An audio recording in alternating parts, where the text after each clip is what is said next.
বলতে চাইছেন আপনি? বাবারে বাবা, এত সহজ কথাটাও তুমি বুঝতে পারছো না? স্ট্রেঞ্জ, শুনেছি তুমিও নাকি আমার জয়ের মতন একজন ক্রিমিনাল লয়ার। আপনি শুনেছেন ঠিক, কিন্তু বুঝেছেন ভুল। দেখুন, জয়ের আমি একসঙ্গে ওকালতি পাশ করলো, আমি এখনো প্র্যাকটিস শুরু করে দিয়েছি, আর জয় সেই প্র্যাকটিসের ছায়া পর্যন্ত মানাতে পারেনি। আর আপনি একটু আগে কি বললেন না যে জয় আপনার? এই কথাটা আগে মানা গেল, এই বাস্তবে এটা মানা যায় না, কারণ জয় এখন আপনার নয়, জয় এখন তার স্ত্রী অদ্বিতীয়া। ওই যে বলে না, সাগরে সাঁতরে এসে ডুবলো কিনা পাড়ার পুকুরে। একদম ঠিক কথা বলেছেন আপনি, একদম ঠিক কথা বলেছেন। জয় আপনাদের মতো মেয়েদের নিয়ে তৈরি ব্যভিচারের সাগর পার হয়ে এসে অদ্বিতীয়ার ভালোবাসার পুকুরে ডুবলো। আরে জয়ের বান্ধবী হিসেবে এটাতে তো আপনার আনন্দ হওয়া উচিত, কেননা শেষ পর্যন্ত জয় বুঝতে পেরেছে যে আপনাদের মতো মেয়েদের সাথে ফুর্তি করা গেলেও ঘরে তোলা যায় না, ঘরে তুলতে হয় ওই অদ্বিতীয়ার মতো মেয়েদের। আচ্ছা, সুযোগ পেলে তুমি আমাকে অপমান করো কেন বলো তো? অপমান? আমি আপনাকে অপমান করবার কে, আর খামোকা কেনই বা আপনাকে অপমান করব? দেখুন, ভাই আমার বন্ধু, সবসময় ওর ভালো চেয়ে এসেছি, বলতে পারেন এখন আমি সম্পূর্ণ ভারমুক্ত, কারণ আমার বন্ধু জয় তার প্রকৃত জীবন সাথী খুঁজে নিয়েছে। প্রকৃত জীবন সাথী না ছাই? ওই মেয়েটা কোন দিক থেকে জয়ের উপযোগী শুনি? আর তাছাড়া জয়ের ফ্যামিলি স্ট্যাটাসের সাথে ওই মেয়েটার ফ্যামিলি স্ট্যাটাস একদম মেলে না, কারণ জয়রা হলে সোনাডাঙ্গা গ্রামের জমিদার, আর ওই মেয়েটার বাবা কিনা এই সোনাডাঙ্গারই একজন সামান্য ব্যাংকের ম্যানেজার। আচ্ছা, সেদিন গেছিলে তো জয়ের বিয়েতে, সেই দিনে সেই বিয়ের অনুষ্ঠানের সাথে আজকের বৌভাতের অনুষ্ঠানের তফাৎটা বুঝতে পারছো না? পারছি পারছি পারছি পারছি। সেদিনে সেই অনুষ্ঠান ছিল আন্তরিকতায় পূর্ণ, আর আজকের এই অনুষ্ঠান বড্ড বেশি আড়ম্বরের উজ্জ্বলতা। দেখুন, সূর্য আলো দেয়, চাঁদও আলো দেয়, কিন্তু সূর্যের প্রখর আলো অনেক সময় আমাদের বিরক্তির কারণ হলো চাঁদের আলো কখনো বিরক্ত করে না, বরং চাঁদের আলো থেকে পাই আমরা স্নিগ্ধতার পরশ। আর ফ্যামিলি স্ট্যাটাসের কথা যদি বলেন, তাহলে আমি বলবো ওই অবিনাশ সেনের ফ্যামিলি স্ট্যাটাসের কথা জেনেই কিন্তু এ বাড়ির লোকেরা বিয়েটা ঠিক করেছিল। জয়কে দিয়ে জোর করে বিয়েটা করানো হয়নি, অদ্বিতীয়াকে প্রথম দেখাতেই জয়ের ভালো লেগে গিয়েছিল, তাই জয়ের এই বিয়েতে সম্মতি ছিল। আচ্ছা দেখুন, মিয়া বিবি যখন রাজি, তখন আমাদের মতো কাজীরা এ বিষয়ে মাথাটা নাই বা ঘামালান। তাহলে অনুমতি দিন ম্যাডাম, এবার আমরা বাড়ির দিকে রওনা হই, তাছাড়া রাতও তো অনেক হলো। হ্যাঁ হ্যাঁ, আসুন আসুন, আবার আসবেন কিন্তু।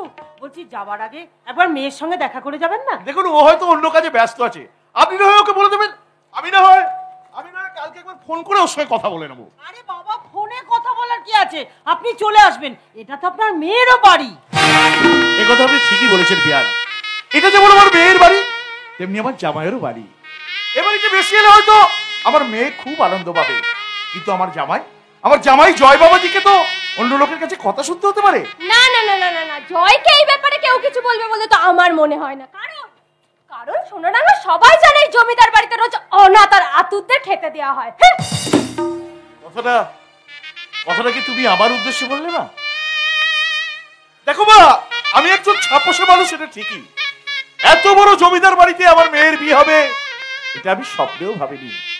তবে কি জানো মা, আমি এতটা ছোট নই যে রোজ এ বাড়িতে আমাকে পাত পাততে আসতে হবে। জয় কোথায় কাকিমা? জয়কে দেখছি না। জয়ের খবর উনি কি করে জানবেন? জয়ের খবর তো জানি একমাত্র আমি।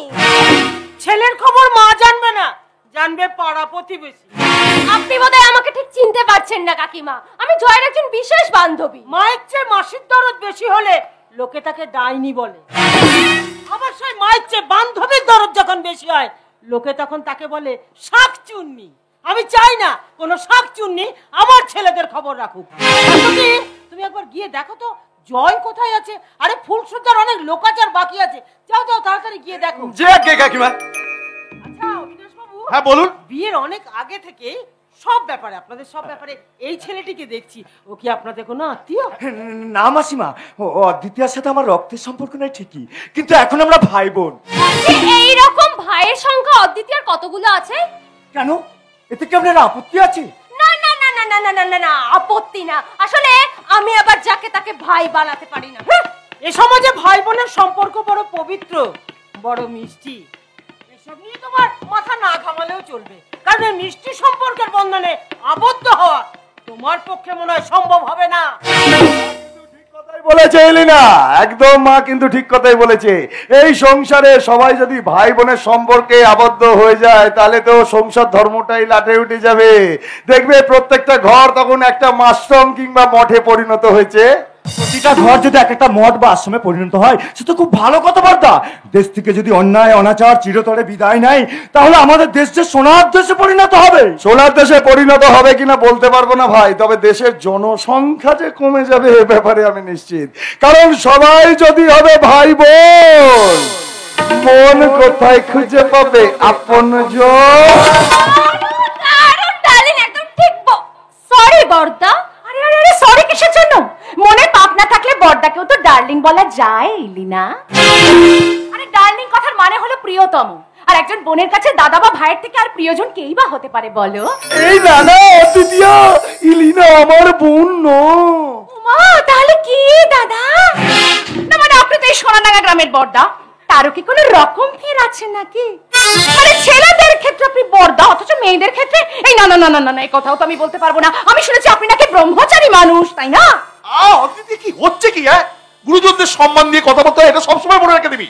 আপনার মেয়ে কি কোনোদিনও কাউকে সম্মান দিয়েছে না সম্মান দিতে জানে? এই যে এলিনা, আমি ঠিক যেমন আছি তেমনটাই থাকবো, আর তার জন্য বিন্দু মাত্র আমি অনুতপ্ত নই। কার আবার আজকের দিনে মনে অনুতাপ জাগলো? কার আবার? তোমার বউয়ের। সে কি অদিতিয়া, তুমি কি এই বিয়েতে রাজি ছিলে না? না না না হতে পারে। দেখো যে আমি ওই বিরাট বড় একটা জমিদার বংশের ছেলে হলে পরে আমি তো একটা কুলাঙ্গার। ওই বম্বে থেকে আমি ওই ল পাস করে এসে আমি সেটা কোনোদিনও কাজে লাগাতে পারলাম না। সবসময় সুর আর সুর এমন ভাবে মত্ত হয়ে থাকি। তুমি কি সেই কারণে আজকে অনুতপ্ত? না না না, তুমি আমাকে ভুল বুঝছো। আমি তোমাকে নিয়ে কোনো কথা বল। আমি কাউকে কখনো ভুল বুঝতেই পারি না। তাছাড়া আমি তো শুনেছি ওই মেয়েদের নাকি একটা সিক্স সেন্স থাকে। কি ঠিক বললাম তো? আজকের দিনে তুই মদ খেয়েছিস? মদই তো খেয়েছে, এতে কি এমন অপরাধ করেছে? আর তাছাড়া মদ খাওয়া খারাপ না, মদ খেলে শরীর মন বেশ চাঙ্গা। জয় জয়, তুমি এইভাবে ভেঙে পড়ছো কেন? আরে বাবা আমি তো আছি নাকি? তোমার এই বউয়ের কাছে তুমি যা পাবে না সেটা আমি তোমাকে মিটিয়ে দেবো। আচ্ছা বিয়ে করেছো বলে কি তোমার সাথে আমার সব সম্পর্ক শেষ হয়ে গেছে নাকি? আমরা যেমন ছিলাম তেমনই থাকবো। সরি এলিনা, তুমি বোধহয় কথাটা একটু ভুল বলে ফেললে। সসম্মতিতে কোনো পুরুষ মানুষ যদি বিয়ে করে আর বিয়ের পরও যদি তার প্রাক্তন প্রেমিকার সঙ্গে সম্পর্ক রেখে চলে তাহলে ধরে নিতে হবে সেই প্রেমিকা বা প্রেমিকের চরিত্রের কোনো দোষ আছে। কিন্তু না না না না না না না, আমি এতদিন ধরে জয়শেখরকে যেমন দেখেছি আদপেও এমন মানুষ নয় তো। আর বাকি রইলে তুমি। আজকে সকলের সামনে আমি বলতে বাধ্য হচ্ছি, তোমাকে না প্রথম দিন থেকে দেখে আমার ভালো লাগেনি। আরে যাও তুমি আমাকে হিংসা করে বলে এই কথাগুলো বলছো। তোমাকে আমি কেন হিংসা করতে যাবো বলো তো? আমাকে দেখতে সুন্দর লোকে আমাকে পছন্দ করে, তুমি কিন্তু কোনোদিন আমার জায়গায় আসতে পারবে না। আমাকে কি তোমার কোনো জায়গা আছে এলিনা? তুই তো একটা শূন্য স্থান পূরণের মতো, মানে জায়গা পেলেই ঢুকে পড়ো, উড়ে এসে জুড়ে বসার মতো। জয় বড়দা, তোমাদের সামনে এই মেয়েটা আমাকে যা না খুশি তাই বলছে, তোমরা তার কোনো প্রতিবাদই করছো না। কি করে প্রতিবাদ করি বলো তো এলিনা? শত হলেও তো ওই ঘোষবাড়ির ছোট বউ, ঘরের লক্ষ্মী বলে কথা। শুনলে এলিনা, শুনলে আমার ভাসুর ঠাকুর কি বললেন? আমি হলাম ঘরের লক্ষ্মী আর তুমি হলে কি? না না না, বিশেষ করে তোমাকে এখনো আসলে কি জানো, তোমরা কোনো সহানুভূতির যোগ্যই নও। বাইরের মেয়ে চিরকাল বাইরের মেয়ে থাকে, সে কখনো ঘরের বউ হতে পারে না। আমি ঠিক বললাম তো দাদা? তোমরা একটু চুপ করবে? শুনতে শুনতে না আমার নেশাটা একদম ফেটেই গেছে। এই লে নাই, তুমি এখন এখান থেকে এসো তো। চলো তুই মদ খা। ঠিক আছে, তোমাদের সবার কথা আমার মনে থাকবে, আর মনে থাকবে আজকের এই অপমানের কথাটা। অপূর্ব মা, অপূর্ব। তোমার মতো ঘরের লক্ষ্মীরই তো এই সংসারে প্রয়োজন ছিল, যে শক্ত হাতে এই সংসারের হালটা ধরতে পারবে। আমি তোমাকে আশীর্বাদ করি, তুমি সবাইকে নিয়ে সুখে সংসার করো। না বিয়ান না, আমার এই পাগলি মেয়েটাকে একদম মাথায় তুলবেন না। ও কখন যে কি করে বসে তার কোনো ইয়াত্তা নেই। আপনি কিচ্ছু চিন্তা করবেন না ম্যানেজার বাবু।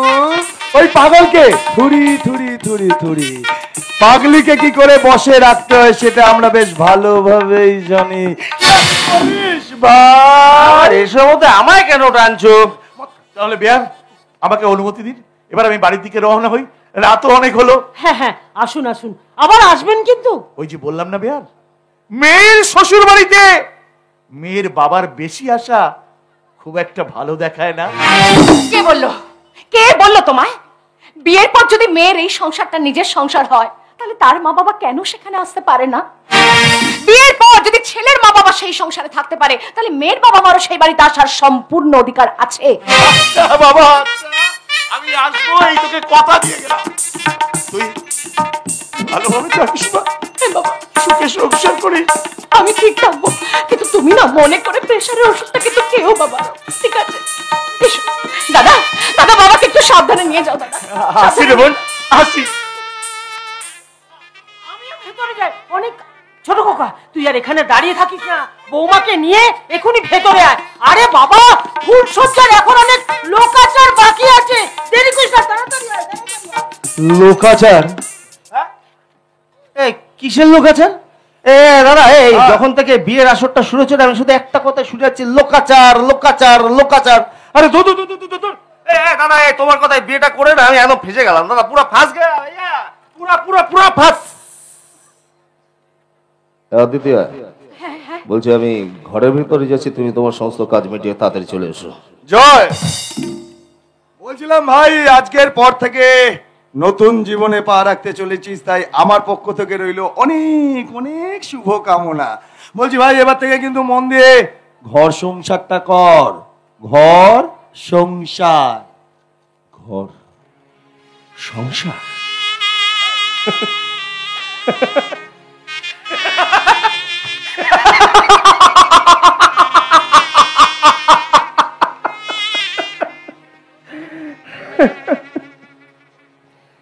ঘর সংসার সবাই তো চায়, কজনের মেঘে আশা, টাকা থেকে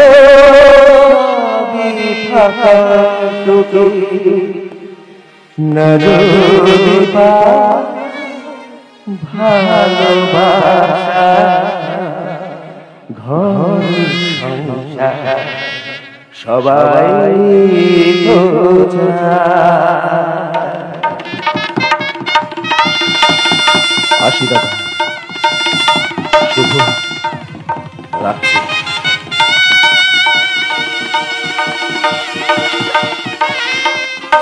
তারপর কুমারী অদ্বৈতী আসেন।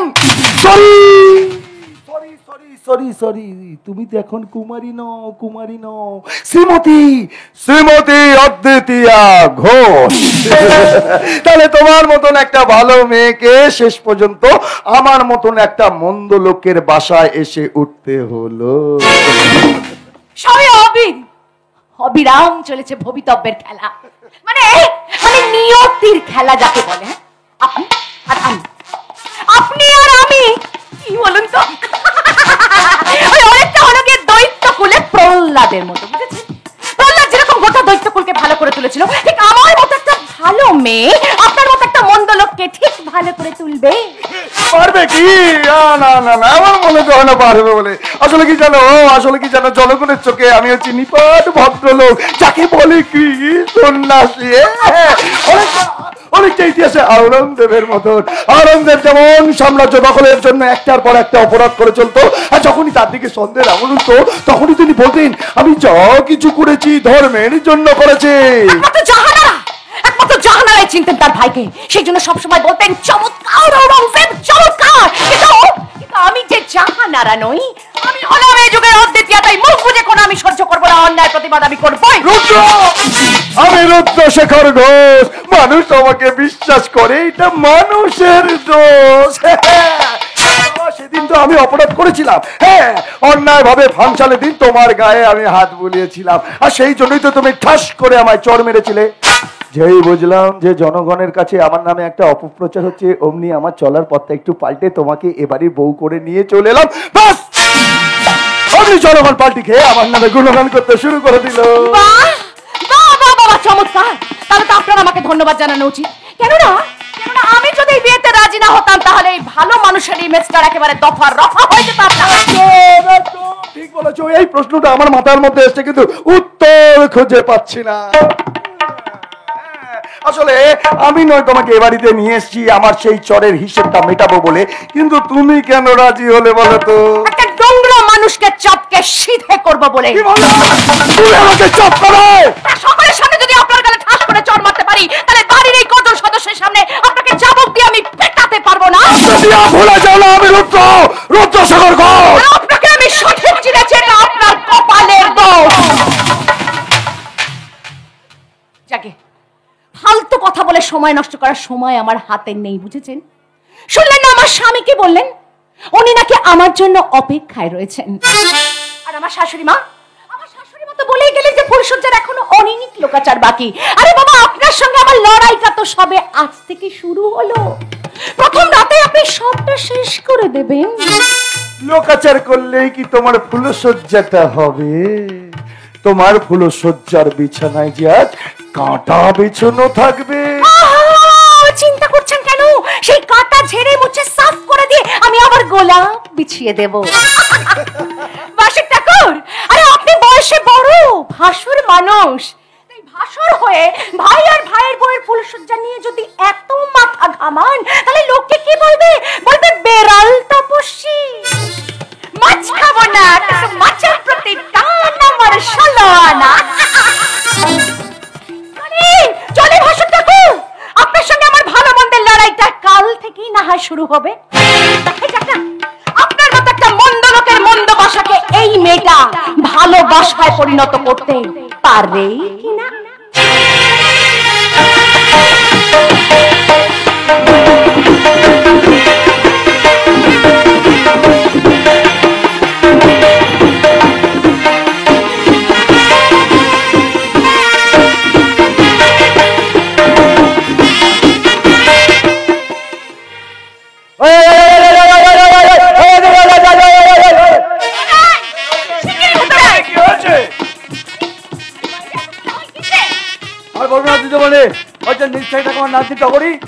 খুব অসুস্থ। জানি তো, আর সেটা বড়দাও তো জানে। তাই তো বড়দা টগরিকে শহরের বাইরে ভালো একটা হাসপাতালে নিয়ে যেতে বলেছে। ওরা সে কথা শুনলে তো ওদের দাবি টগরি যেহেতু তো অঞ্চলের, তাই টগরির সম্পূর্ণ চিকিৎসার ব্যবস্থা ওরা নিজেরাই করবে। তাহলে লিডারটা কে? কে আবার? ওই যে ছোট বৌদি ভয় না কি হয়, সে রঞ্জন। আচ্ছা ঠিক আছে, তোরা বরং রঞ্জন বাবুকে একবার ভেতরে ডেকে নিয়ে আয়। বড়দা জানতে পারলে কিন্তু হেভি গন্ডগোল হয়ে যাবে। আরে বাবা, বড়দা আস্তে আস্তে সে বিকেল, ততক্ষণে ঝামেলা পোয়াবে কে? আচ্ছা ঠিক আছে, আমি ডেকে আনছি। কমিশনারকে কাজটা কিন্তু মোটো ভালো করলে না, লবঙ্গ লতিকা। ওই এলেন এই ঝামেলার সময় আবার ঝামেলা বাড়াতে। আমি ঝামেলা বাড়াই না, বরং ঝামেলা আমাকে দেখে পালায়। একেবারে মস্ত বড় বীর পুরুষ। আমি জানতে চাই কি এমন হয়েছে টগরি যে যার জন্য তাকে শহরের বাইরে নিয়ে যেতে হচ্ছে? গত দুদিন ধরে টগরির বেশ শরীরটা খারাপ। তাছাড়া কাল রাতে হঠাৎ ওর পেটে একটা ব্যথা দেখে আমাদের মহিলা আবাসন প্রকল্পে ডাক্তারবাবুকে ডেকে আনা হয়। ডাক্তারবাবু টগরি সব রকম পরীক্ষা করে ওকে ভালো একটা হাসপাতালে নিয়ে যাওয়ার জন্য পরামর্শ দেন। কেন, কি হয়েছে টগরি? পাথর পাথর। আরে টগরির গল ব্লাডারে পাথর হয়েছে। ঠিক আছে, গল ব্লাডারের স্টোন যে কারণে হতে পারে, কিন্তু তার জন্য এত গোপনীয়তা কেন? কেনই বা তার বাড়ির লোককে কিছু জানানো হলো না? এই যে শোনো, এখানে যারা আশ্রয় নিতে আসে তারা কিন্তু তাদের জীবনের সব সত্য ওই বড়দার কাছে অলিখিতভাবে জমা করে দেয়, কারণ বড়দাই হলো তাদের ভগবান। বাঁচালে তিনিই বাঁচাবেন, আর মারলে তিনিই মারবেন। ওইখানেই তো আমাদের আপত্তি। এর আগে দুটো এরকম হসপিটাল কেসে যাদেরকে আশ্রম থেকে নিয়ে যাওয়া হয়েছিল তারা কিন্তু আর ফিরে আসেনি। কি করে ফিরবে? আরে সুস্থ হয়ে ফেরার পর বড়দাদের জন্য চাকরির ব্যবস্থা করে দিয়েছে না, আর সেই চাকরি করছে বলে ওরা আর ফিরে আসে না। বাবা বাবা, মেয়েগুলোর কপাল কি ভালো, কি ভালো।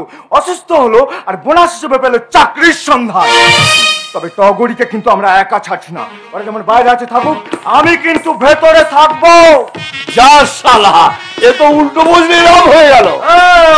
বলে বস কেন ঝরে, এসো বাকিটা সবাই জানে। লবঙ্গ, তুমি তোমার প্রতিবেশীর সাথে কথা বলো কেমন? আমরা বাইরে এটা সামাল দিচ্ছি। আরে আরে কেনাই বলাই, আয়।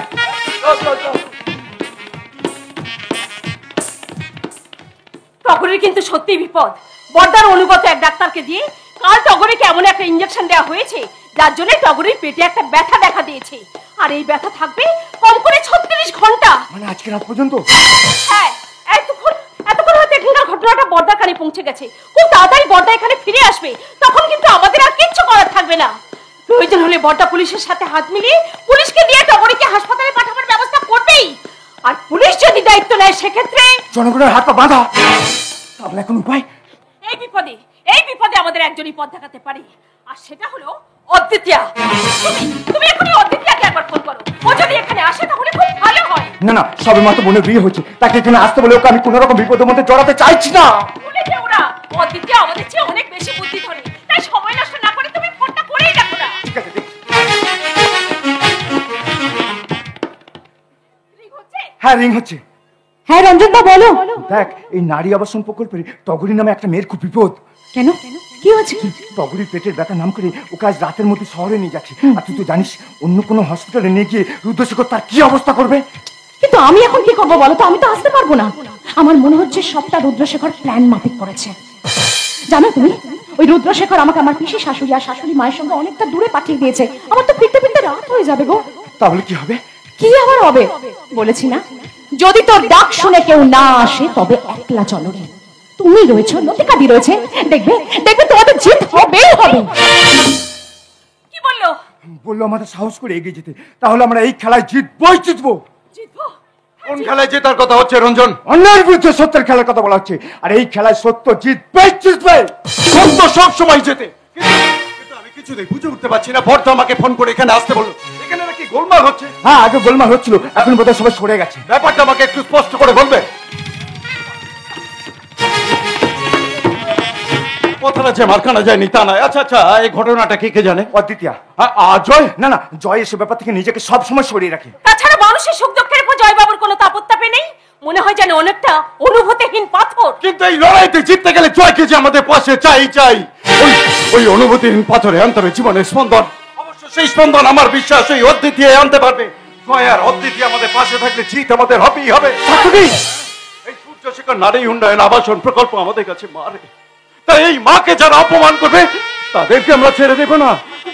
আমরা পরাজয় মানব না, দুর্বলতায় বাঁচতে শুধু জানবো না। আমরা মানব না, দুর্বলতায় বাঁচতে শুধু জানবো না। মরতে জানি তোমার ভয় নেই না।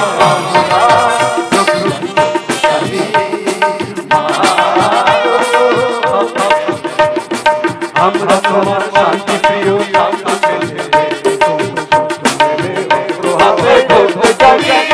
তোমার ভয় নেই না।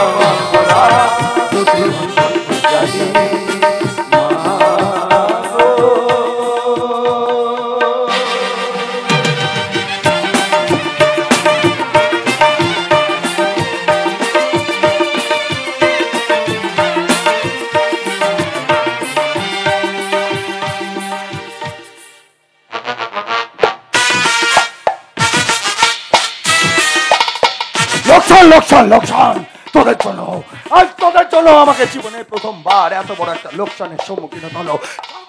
তোদের কাউকে ছাড়বো না। তোরা খাচ্ছিস যাচ্ছিস, আমার পয়সায় ভর্তি করছিস, অথচ কাজের বেলায় অস্তরম্ভ দূর করে দেবো, সব করে আমি দূর করে দেবো। এটা আমাদের কি দোষ? রুদ্রশেখর ঘোষ, তোদের ওপর ভরসা করাটাই আমার জীবনের চরম দোষ। আপনি কি বলছেন বড়দা? আপনি কোনো দোষ করতেই পারেন না। আরে দোষ তো করেছে আপনার বাড়ির নিজের লোক, এ বাড়ির ছোট্ট বউ অদ্বিতীয়া। কিন্তু ও তো এই সময় বাড়িতে ছিল না। আমি মার পিসির সাথে ওকে একটা আত্মীয়র বাড়ি পাঠিয়ে দিয়েছিলাম। কিন্তু মেয়েটা ভীষণ চালাক, যে কোনো মুহূর্তে এখানে এসে যেতে পারে। উনি এখানে এসেছেন কিনা জানি না, তবে এতক্ষণ উন্নয়ন আবাসন প্রকল্পে ঢুকে যা করবার করে দিয়েছেন। উনি তো নিজে টগরীকে ওর দায়িত্বে বাড়ি পৌঁছে দিয়েছেন। এই মুহূর্তে টগরীকে কানাইলাল বাজারিয়ার হাতে তুলে দেবার কথা ছিল। লাল বাজরিয়া ওকে পৌঁছে দিত ব্যাংককে। সেখান থেকে আমার মোটা টাকা রমজানি হতো, সব আমার শেষ হয়ে গেল।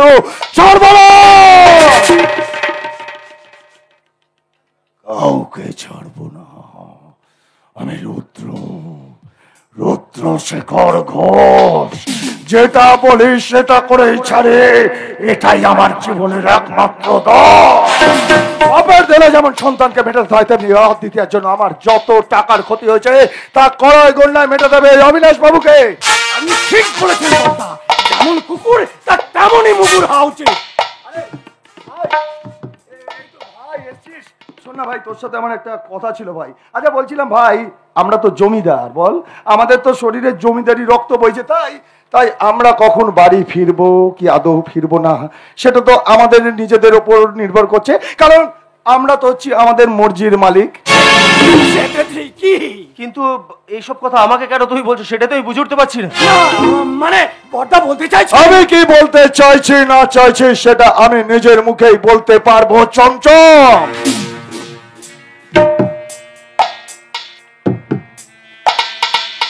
আমাদের পারিবারিক ব্যাপারে, কথার ব্যাপারে আর তোদের নাক না গলালেই হবে। চলে যা, চলে যা এখান থেকে, চলে যা এখান থেকে। যে আগে আমি আমি চলে যাচ্ছি, যা যা যা আমি চলে যাচ্ছি, যা যা যা, কাউকে আমার দরকার নেই, কাউকে। এই ভাই ভাই ভাই ভাই ভাই যেটা বলছিলাম ভাই, দেখ ভাই, আমাদের পুরুষ মানুষদের পক্ষে যেটা সম্ভব, বাড়ির বউয়ের পক্ষেও কি সেটা সম্ভব? মানে আমি জানি জয়, তুই নিজের ইচ্ছায় বিয়ে করেছিস, তবু অদ্বিতীয় তো এ বাড়ির ছোট বউ। মানে তোর বউ এত রাতে কেন বাড়ি ফেরেনি, সেই খবরটা কি তুই রাখিস? অদ্বিতীয়া এখনো বাড়িতে ফেরেনি? কোথায় গেছো? কোথায় ভাই, কোথায়? আমার উঁচু মাথাটা মাটিতে নামাতে। মানে আসলে কি হয়েছে জানিস ভাই, আমাদের নারী উন্নয়ন আবাসন প্রকল্প, যেটা আমার বাবার নামে রে, ওই নারী উন্নয়ন আবাসন প্রকল্পে একটা মেয়ের শরীর খারাপ নিয়ে তোর বউ যা গন্ডগোল করবো কি বলবো। আরে বাবা, মেয়েটা শরীর খারাপ হয়েছে বলে আমরা সবাই মিলে ওকে হসপিটালে নিয়ে যাচ্ছিলাম, কিন্তু তোর বউ সেখানে এসে এমন সিনক্রেট করলো না, যেন আমরা মেয়েটাকে কোনো বিপদে ফেলে দিচ্ছি।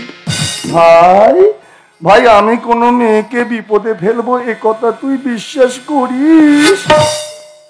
কখন যে কে কোন রূপ ধারণ করে সেটা কি আগে থেকে বলা যায়? বলা যায় না দাদা। আসলে কি জানো তো, ওই কয়েকদিন ধরে আমি এমন কিছু দেখছি বা শুনছি না, তাতে করে আমার প্রত্যেকের প্রতি বিশ্বাসের ভিতটা না একেবারেই নড়ে গেছে। যাও ছাড়ো সব কথা, বলছি অদিতিকে তুমি বাড়িতে আসতে দাও, আমি ওর সঙ্গে যা কথা বলে নেবো। এই তো পুরুষ মানুষের মতন কথা। আসলে কি জানিস ভাই, কথায় বলে বেড়াল মারতে গেলে কিন্তু ওই প্রথম রাতেই মারতে হয়। সেই জন্য আপনি ভাইকে বেড়াল মারা শেখাচ্ছেন দাদা? তুমি এত রাতে কোথা থেকে ফিরছো অদিতিয়া? তোমাদের মহিলা উন্নয়ন আবাসন প্রকল্প থেকে। সেখানে আজকে একটি অল্প বয়সী মেয়েকে পেট ব্যথার অজুহাতে কলকাতার হাসপাতালে পাঠানোর কথা হয়েছিল, কিন্তু পরে জানা গেছে সবটাই মিথ্যে।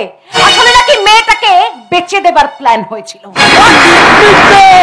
মিথ্যে কথা বলছি ভাই, মিথ্যে কথা বলছে, একদম মিথ্যে কথা বলছে। আসলে কি হয়েছে জানিস ভাই, ওই ফাংশনের মতো ওর বিরোধী পক্ষের উস্কানিতে আমার না চরিত্র হলনের চেষ্টা করছে। কিছু মনে করবেন না দাদা, আদৌ কি আপনার চরিত্র বলে কিছু আছে?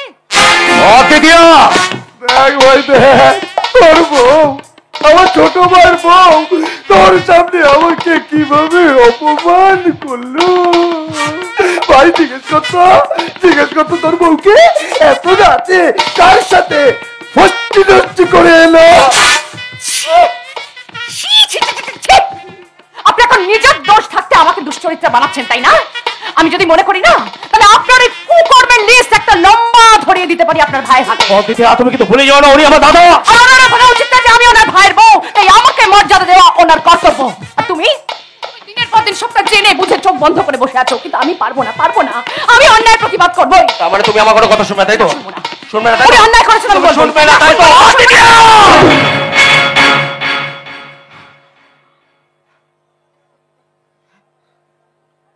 বাহ বাহ, আপনি জানতে চাইছিলেন না জয়শেখর বাবু যে আমি এতক্ষণ কার সাথে কোথায় ছিলাম? একটু অপেক্ষা করুন। সাতকিদা, সাত্যকিদা, সাত্যকিদা শিগগির এসো, শিগগির একবার এসো তো। বাবা বাবা বাবা বাবা বাবা, সাত্যকী শেষ পর্যন্ত তুমিও নিজেকে ধরে রাখতে পারলে না ভাই, একটা নোংরা মেয়ের সাথে। না, অদ্বিতীয়া নোংরা নয়। আমাকে বেশি বেঁধে যাচ্ছে না, আসবি না। আরে কথাই বলে না, যার পিড়িতে মজে মন, কি বাহারি কি বাডো। দেখ ভাই দেখ, তোর নিজের প্রিয় বন্ধু তোর বউয়ের সাথেই রাত্রিবেলায়। আপনি বিশ্বাস করেন, আপনি বিশ্বাস করেন আপনার দাদা যা বললেন? সাত্যকিদার সঙ্গে আমার কোনো নোংরা সম্পর্ক? না, সাত্যকী এই ধরনের ছেলে নয়। চমৎকার, চমৎকার। সাত্যকী এই ধরনের ছেলে নয়। আর আমি আপনার বন্ধুর প্রতি আপনার বিশ্বাস হলো না, তাই না? আর নিজের বিয়ে করা বউয়ের ওপর আপনার এক ফোঁটাও বিশ্বাস নেই। আমি এই কথা বলতে চাই না। দরকার নেই, দরকার নেই কারোর কোনো বিশ্বাস পাওয়ার আমার, কারণ আমি জানি যে আমি নিজে কি। তুই একটা নোংরা বাজারি বেশ্যবে। যা খুশি ওরা বলে বলো, ওদের কথা কি আসে যায়। যা খুশি ওরা বলে বলো, ওদের কথা কি আসে যায়। ওরা এই রাতের ভ্রমর হয়ে নিশিপথে মরজে খায়। যা খুশি ওরা বলে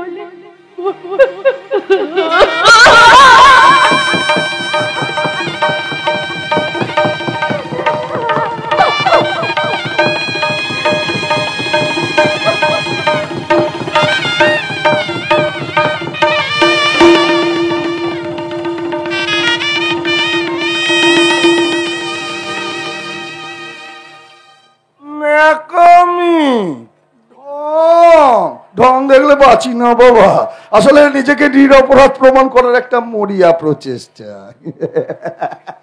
সাত্যকী ভাই আমার, তুমি আবার আমার কথা কিছু মনে করো না ভাই। না বর্দা না, আমি জানি আপনাদের মতো রাজনৈতিক নেতারা কখন যে কি কথা বলে বসেন তার কোনো ঠিক নেই। আপনারা প্রয়োজনে ঘরের মেয়েকে বাজারে নামিয়ে নিয়ে আসতে পারেন, আর আমি তো সেখানে কোন চাই। দাদা, হ্যাঁ বল জয়। আজ তুমি যে ঘটনাটা ঘটালে ভারী অন্যায় করলে। আজ তুমি অদ্বিতীকে সবার সামনে যে ভাষায় অপমান করেছিলে, আমি সেই মুহূর্তে চাইলেই পরে আমি বাধা সৃষ্টি করতে পারতাম, কিন্তু আমি তো করিনি।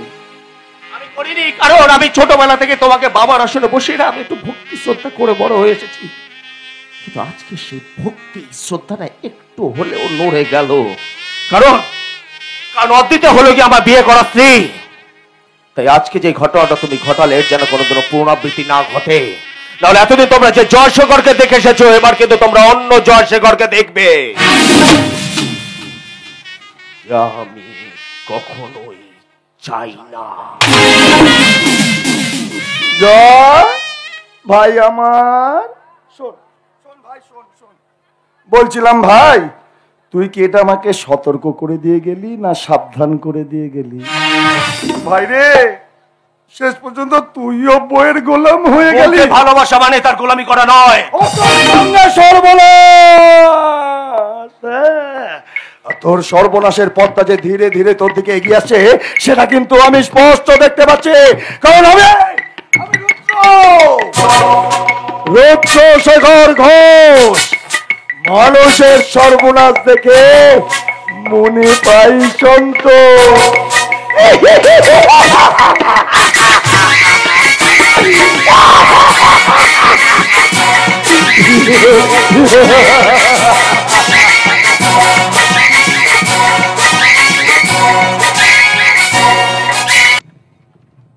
নজর লেগেছে ঠাকুরজি, আমার এই সোনার সংসারে জানি না কোন অপদেবতার নজর লেগেছে।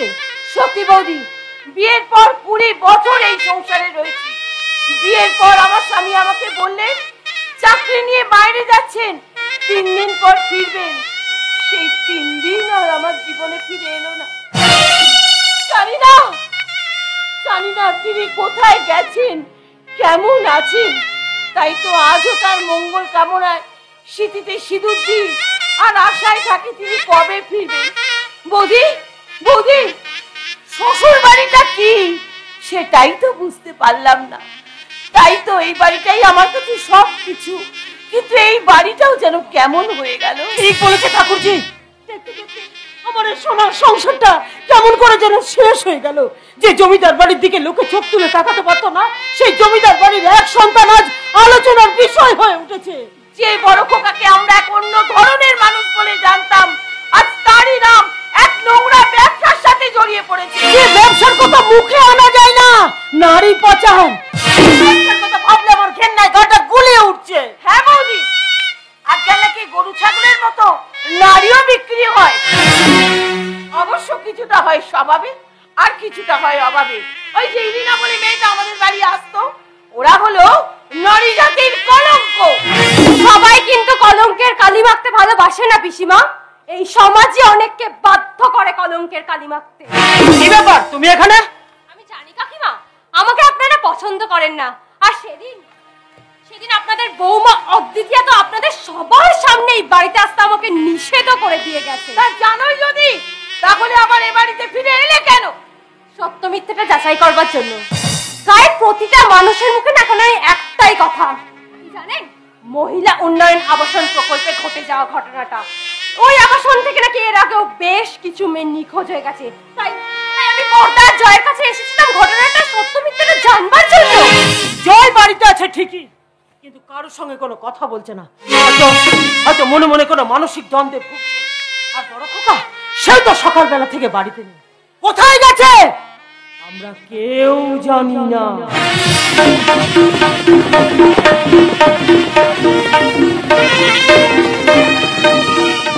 না না রুদ্রবাবু, এ আপনি কি বলছেন? আমি একজন ব্যাংকের ম্যানেজার, আমার সবকিছু নিয়ম কানুন মেনে চলতে হয়। ধরো মশাই, আমাকে বেশি নিয়ম কানুন শেখাতে আসবেন না তো। আর তাছাড়া আপনারা কি সবকিছু নিয়ম কানুন মেনে করেন নাকি? হ্যাঁ, না না, এই কথা ঠিক। আইন যেমন আছে, আইনে একটা ফাঁকও আছে। তবে কি জানেন রুদ্রবাবু, আমাদের এই ব্যাংকটা খুবই একটা ছোট ব্যাংক। এখানে নিয়মের এদিক ওদিক হলেই খুব অসুবিধায় পড়তে হয়। একদম ঠিক বলেছেন। তবে কি জানেন ম্যানেজার বাবু, ওই পুকুরে বা নদীতে দেখবেন বড় বড় মাছগুলো টপাটপ টপাটপ টপাটপ করে ছোট ছোট মাছগুলোকে খেয়ে ফেলে। আর তাছাড়া এই ভারতবর্ষের বুকে নীরব মোদী আর বিজয় মালিয়া কোটি কোটি টাকা ঘাপলা করে বিদেশে চলে গেল। এই সরকার কিছু করতে পেরেছে আর না কোনোদিন করতে পারবে? তাই বলছি, আমার কথা শুনে চলুন, আপনার ভালো হবে। আমি তো আপনাকে আগেও বলেছি, আপনার প্রমোটিং এর প্রজেক্ট রিপোর্টটা জমা দিন। আমি যত তাড়াতাড়ি সম্ভব আপনার লোনটা স্যাংশন করে দেওয়ার ব্যবস্থা করব। ঠিক আছে, সে না আমি করে দেবো। তবে একটা কথা কি জানেন ম্যানেজার বাবু, আমি কিন্তু কোনো সিকিউরিটি ডিপোজিট দিতে পারবো না। সে কি কথা বলছেন? সিকিউরিটি মানি তো একটা লাগবেই। আপনি ভুলে যাচ্ছেন কেন? আমার সিকিউরিটি তো আপনি। তাছাড়া আপনার জীবনের শেষ অবলম্বন সে তো আমার কাছেই জমা আছে। তাই আপনি যদি আমার সিকিউরিটি ডিপোজিটের দায়িত্ব না নেন, তাহলে আমার কাছে আপনার জমা রাখা ফিক্সড ডিপোজিটটা আমাকে যে ভাঙতে হবে, সেটা কি খুব ভালো হবে? শুনুন বাবু, আমার মেয়ে আপনার বাড়িতে বউ হয়ে গেছে বলে আপনি এটা মনে করবেন না যে আমার মেয়েকে শ্রীখণ্ডী খাড়া করে আপনি যা ইচ্ছা তাই করবেন। এটাই আমার একমাত্র দোষ, কারণ আমার নাম রুদ্রশেখর ঘোষ। আমি প্রথমে না মানুষকে ভাববার একটা সুযোগ দিই, যদি ভেবে কোনো পথ বার করতে পারে তো ভালো, তা না হলে আমি কিন্তু নিজের পথে চলি। দেখুন কত তাড়াতাড়ি আপনি আবার টাকার সমস্যাটা মেটাতে পারেন। আসলে কি হয়েছে জানেন ম্যানেজার বাবু, আপনার মেয়ে আমার বাড়িতে পা দেবার পর না একটা মোটা টাকার ক্ষতি করে দিয়েছে। আর সেই ক্ষতিটা তো আপনাকেই মেটাতে হবে ম্যানেজার বাবু, কারণ আপনি হচ্ছেন মেয়ের বাপ।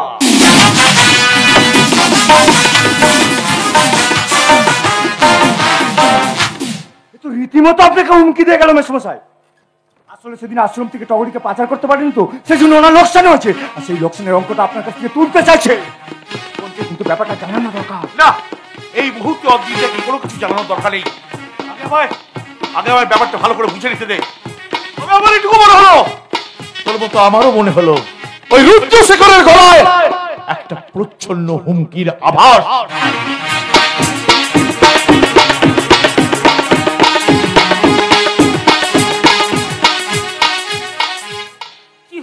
ছোট খোকা, আজ কদিন ধরে দেখছি তুই মন মরা হয়ে আছিস। কি হয়েছে আমায় খুলে বল না বাবা। জানি না মা, জানি না আবার কি হয়েছে। এখন আমি শুধু একটা কথাই জানি মা, আমার এখন সামনে এখন আমার দুটো পথ। একটা আমার দাদার দেখানো পথ, অন্যটা হলো অদ্বিতীয় পথ। দাদার দেখানো পথে যে কোথায় শুরু কোথায় শেষ সেটা আমার সবটাই জানা আছে, কিন্তু আর একটা পথ যে কোথায় শুরু কোথায় শেষ কোনোটাই আমার জানা নেই। কিন্তু কেন জানি না মা, মন আমার অদ্বিতীয় পথে হাঁটতে চাইছে। তোর মন যে পথে চলতে চাইছে আমি তোকে সেই পথেই চলতে বলবো রে খোকা। রুদ্র রাজা আমার কাছে একদম ভালো লাগছে না, আর অদ্বিতীয়ার মধ্যে পেয়েছি আমি আমার ঘরের লক্ষ্মীকে। কি ব্যাপার মা, তুমি এই সময়?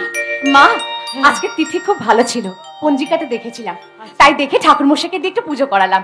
তারপর দেখলাম আপনারা দুজন এখানে কথা বলছেন, ওই মঙ্গল আরতি দেওয়ার জন্য এলাম। সনাতন দাও।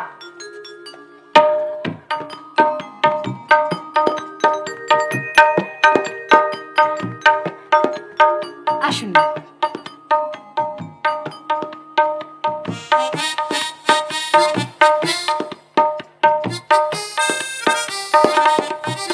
দেখেছিস তো ছোট খোকা, এই হলো আমার ঘরের লক্ষ্মী, সব দিকে নজর।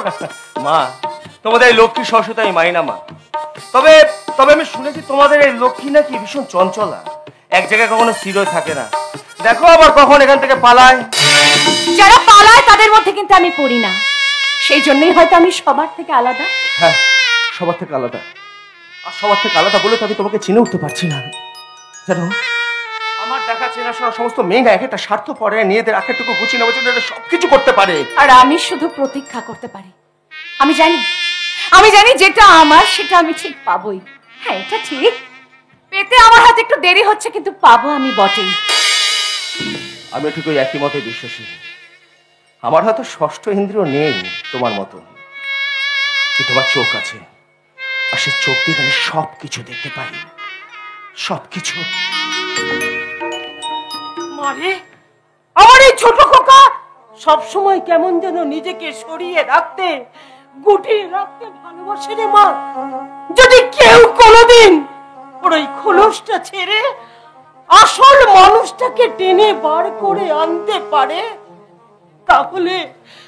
তাহলে সেই তো পাবে রে মা আসল মুক্তর সন্ধান, আসল মুক্তর সন্ধান।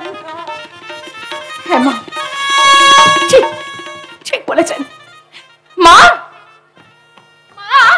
আপনি ঠিক বলেছেন, আসল মুক্তর সন্ধান। আর আমার মন বলছে এবার আমি সেই আসল মুক্তর সন্ধান পাবোই পাবো।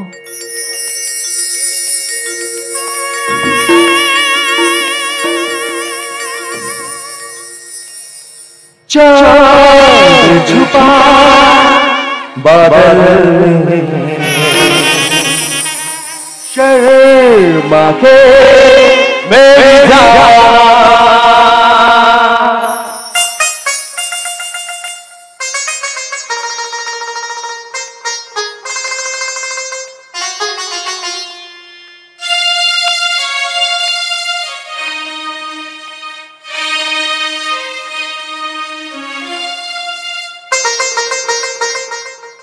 चांद छुपा बादल में शर्मा के मेरी जान, सीने से लग जा तू बल के मेरी जान। गुम गुम है चुप चुप है मदहोश है खामोश है कुछ और है। वो चांद छुपा बादल में शर्मा के मेरी जाना।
মেয়ে ছাড়া যে আমি এতটা অচল হয়ে পড়বো আগে কোনোদিন বুঝতে পারিনি।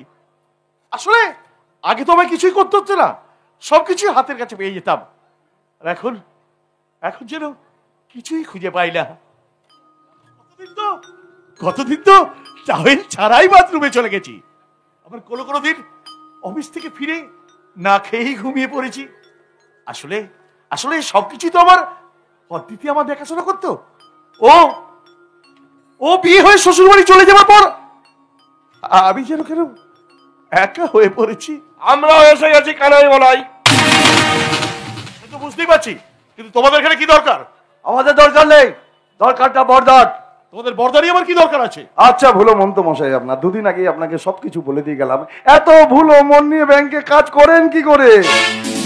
আপনি একটা লোনের কথা বলেছিলেন, কিন্তু আপনি তো কোনো অ্যাপ্লিকেশনই জমা দেননি মশাই। আরে দূর মশাই, আমি কেন কাগজপত্র জমা দিতে যাবো? আরে আমি তো সাধারণ মানুষ নই, জমা তো কাগজপত্র দেবে সাধারণ মানুষ। প্রথম কথা, উনি হলেন সোনাডাঙ্গা গ্রামের মাথা। আর দ্বিতীয় কথা, সোনাডাঙ্গার ভাবি বিধায়ক। তারপর উনি হলেন গৃহলক্ষ্মী ব্যাংকের ম্যানেজারের নিকট আত্মীয়। আর একজন আত্মীয় তো আত্মীয়ের প্রয়োজনে লাগে। আমাকে আপনার কি প্রয়োজন তাই বলুন। আমার দরকার 1 কোটি টাকা। 1 কোটি টাকা? হ্যাঁ, আসলে কি হয়েছে জানেন ম্যানেজার বাবু, আমার না একটা কাঁচা চামড়ার ব্যবসা আছে। হ্যাঁ, আমি কাঁচা চামড়া ডেলিভারি করার সাথে সাথে মানুষের দেহের কাঁচা অঙ্গ প্রত্যঙ্গগুলো ডেলিভারি করে থাকি। ঠিক বলেছেন, আসলে আমি চামড়া বেচে আমরা খাই, আমরাও তার স্বাদ পাই। হ্যাঁ, আসলে কি হয়েছে জানেন ম্যানেজার বাবু, আপনার মেয়ের জন্য আমরা কাঁচা চামড়া ডেলিভারি করতে গিয়েও ডেলিভারি করতে পারিনি। আমার বহু টাকা লোকসান হয়ে গেছে, তাই আমার দরকার 1 কোটি টাকা। কিন্তু এত টাকা আমি পাবো কোথায়? উনি তো বলছেন অত টাকা জোগাড় করতে পারবেন না। সে কি মশাই, টাকা জোগাড় করতে পারবেন না বলছেন কেন? তাছাড়া আপনি ব্যাংকের এত বড় ম্যানেজার। কিন্তু ব্যাংক থেকে টাকাটা আমি তুলবো কি করে? ম্যানেজার বাবু, সোজা আঙুলে ঘি না উঠলে আঙুলটাকে একটু বেঁকাতে হয়। নিয়মিত টাকা বার করতে না পারলে ব্যাংক টাকায় লোপাট করে দেন। তার মানে আপনি আমাকে চুরি করতে বলছেন? ছি, আপনার মতন একজন সজ্জন ব্যক্তির সেই কাজটা খুব জঘন্য হবে, এটা আমি জানি। বেশ ঠিক আছে, ব্যাংক ডাকাতিটা না হয় আমি করিয়ে দেব। আপনি হচ্ছেন আমার একটা নিকট আত্মীয়। হ্যাঁ, আমার ভাইয়ের শ্বশুর মশাই, তাই আপনার একটা কমিশন মানে পার্সেন্টেজ আমার কাছেই রাখা থাকবে। শুনুন রুকবাবু, আমার মেয়েকে আপনার বাড়িতে বিয়ে দিয়েছি বলে আপনি এটা মনে করবেন না যে আমি নিজেকে বিক্রি করে দিয়েছি। আমার মেয়ে প্রতিবাদী, চিরকালই প্রতিবাদ করে এসছে অন্যায়ের বিরুদ্ধে, আর ভবিষ্যতেও করবে আপনার ব্যবসায় বাধা দিয়ে। ও যদি মেয়ের একটা জীবন বাঁচিয়ে থাকে, তাহলে বাবা হিসাবে আমি ওর জন্য করবি তো? তাহলে আমাদের বর্দার কি হবে? এতগুলো টাকা লোকসান বলে কথা। নিকুচি করেছে আপনার বর্দার আর তার ওই কালো ব্যবসা। এরপর বেশি বাড়াবাড়ি করলে আমি কিন্তু পুলিশে জানাতে বাধ্য হব।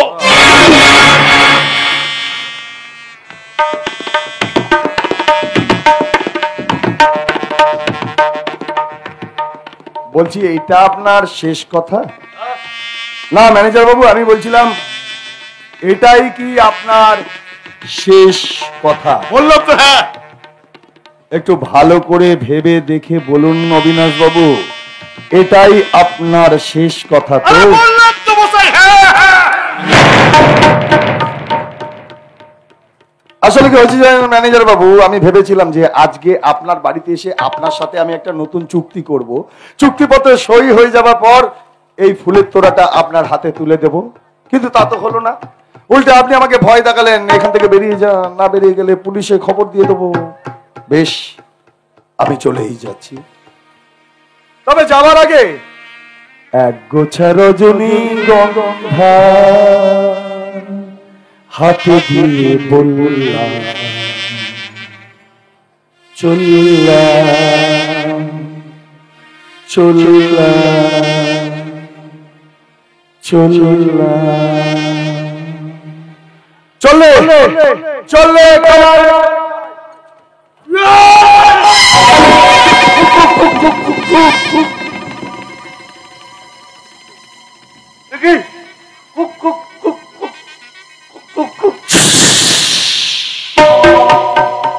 চুপ করিয়ে দিলাম। ছেলে অনেকক্ষণ ধরে বক বক বক বক করছিল। আমি এবার কথা কম কাজ বেশিতে বিশ্বাসী, তাই চিরদিনের মতো চুপ করিয়ে দিলাম। চল চল চল, এই লাশটা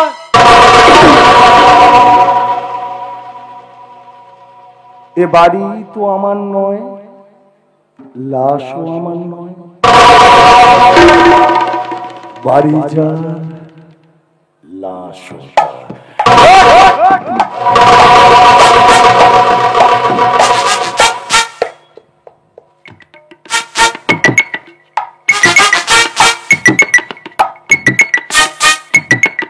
চলি ম্যানেজার বাবু।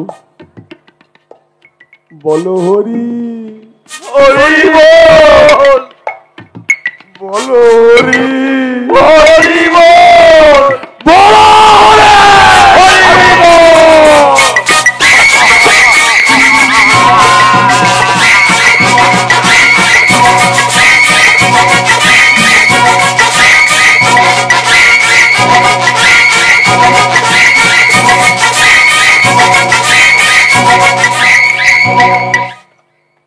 ভুল করেনি আমার মন, আর সিক্স সেন্স মানুষ চিনতে ভুল করেনি। প্রথম দিনের প্রতিযোগিতার আসরে মানুষটাকে দেখেছিলাম, মিথ্যে কথা বলবো না, প্রথম দিন দেখেই না মানুষটাকে আমার বেশ ভালো লেগেছিল, কিন্তু ভাবিনি সেই মানুষটাকে বিয়ে করে আমি এই বাড়িতে আসবো, মানে মন্দ লোকের মন্দ বাসায়।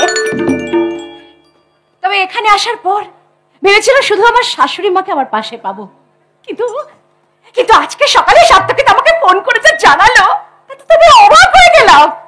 সাত্তকিত আমাকে একটু আগে ফোন করে জানালো জয় নাকি জানিয়েছে যে এখন থেকে সে আমাদের সঙ্গে এই লড়াইয়ের বিরুদ্ধে আন্দোলনে শামিল হবে, আর আগামীকাল থেকে ওই মহিলা উন্নয়ন আবাসনের অফিসে বসবে। আমার যে কি আনন্দ হচ্ছে না, ভীষণ ভীষণ ভীষণ খুশি হচ্ছি। মনে হচ্ছে আজকে এতদিনে আমি আমার মনের মানুষকে মনের গভীরে খুঁজে পেয়েছি।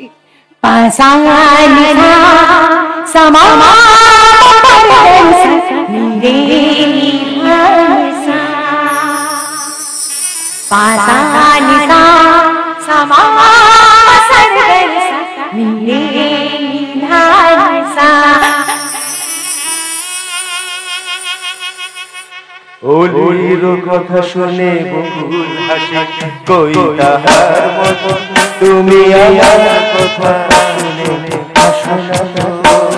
ধরার ধরে যে ঠাকুর তুমি আমার কাছে আসো না তো।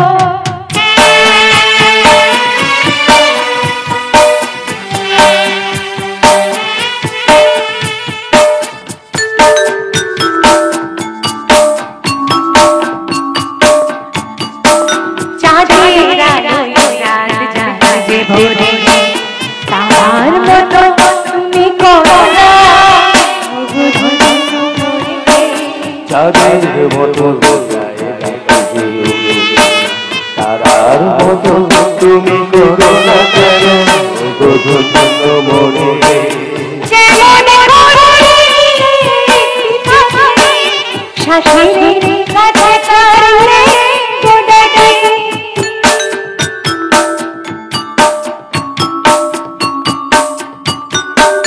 যেমন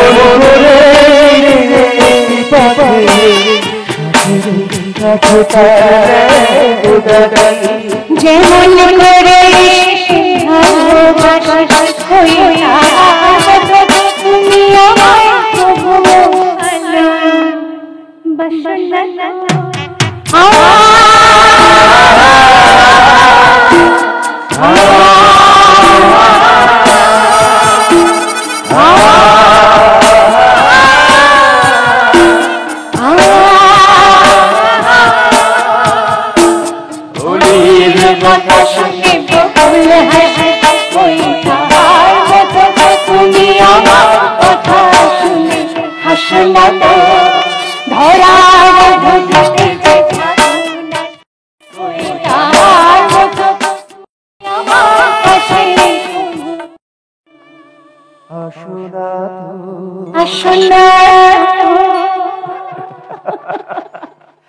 অদিতি, এতদিনে তুমি তোমার মনের মানুষকে মানে সিক্স সেন্স তোমার ঠিক লোককে চিনতে নিশ্চয়ই জানো অদিতিয়া, আমি না বহু মেয়েকে অনেক কাছ থেকে দেখেছি, কিন্তু তোমাকে দেখার পর কেন যেন মন পাগলের মতো শুধু তোমাকে দেখতে চেয়েছে, বুঝতে চেয়েছে। একটা মেয়ে তো পারে একটা পুরুষকে সর্বাঙ্গীন ভাবে সুন্দর করে তুলতে। আমি সুন্দর কিনা আমি জানি না, তবে আজ আমি পরিপূর্ণ। তোমার ভালোবাসা সম্পূর্ণ পরিপূর্ণ।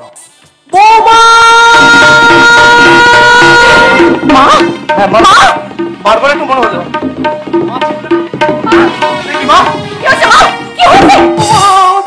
আমাদের সর্বনাশ হয়ে গেছে বাবা। কি হয়েছে বলো, কি হয়েছে মা? কি হয়েছে বলো? হ্যাঁ বলো মা। আমাদের মহা সর্বনাশ কি হয়েছে? তো বৌমার ফোনে সত্যকে ফোন করে বললো বৌমার বাবাকে কেন খুন করে রেখে গেছে।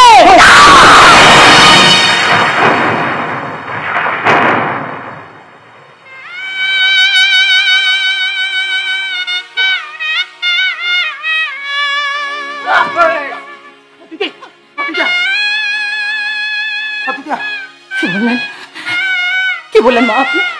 আরে বলুন, মাকে বলতে বলো না। কি বললেন?